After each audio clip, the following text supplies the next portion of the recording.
در حالتی که زن و شوهر جدا میشوند یا جدا شدنی هستند روبروی همدیگر ایستادن، نه اینکه مثل زن شوهر یا که به همدیگر فهمی جدا شوند، مثل دشمن همین طریقی میگوی در حیات پدر و مادر همدیگر را کشته باشند.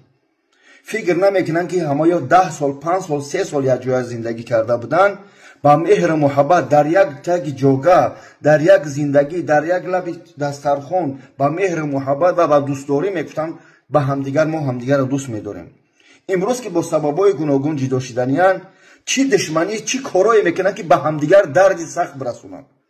به همه این یک سال با این کودکای طفلکایی که بیگناه در اطراف یا مثل بگیم شپرک پر زده ایستادن، با این کودکا حتی اهمیت نمیتین که ما اگر حاضر جدا شویم چی بالای بسر این کودکا میاد. بعد جدا شدن ما باید بریم فرزندا رو از هر دو جانب خود در طرف مادر میمونن و پدر باید ببینیم آیا ما چی خیلی بر روی و نگاه. کودکانی بیچاره با چشمای پدر و مادر نگاه کردن نمیدونن که چه حال گذشته ایستاده. برای چی یک بار پدر و مادر ما مثل دو سگی که همدیگر را میخوان تیکه و پاره کنن از هم جدا شده ایستادن، چی گپای دشنامه که همدیگر برای درد همدیگر که زیادتر شوه که انت منظور بدم و ایش منظور بدم گفته ایستادن.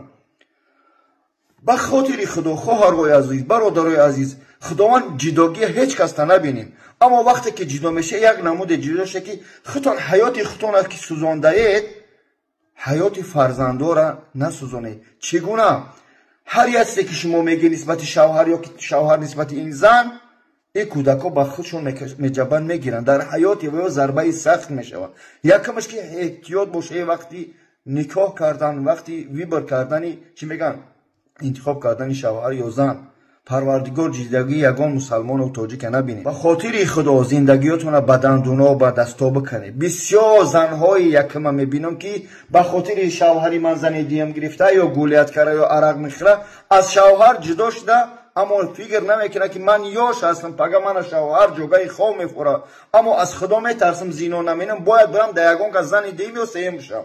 به هم خاطر این خواهرها هم گناهگار نمینیم، برادرها حرکت کنه زندگی هم دیگر مستحکم بقبیم. برادرها الله همه ما را هدایت کنه، الله همه ما را زندگی ما پربرکت کنه، فرزندای ما را مستحکم کنه.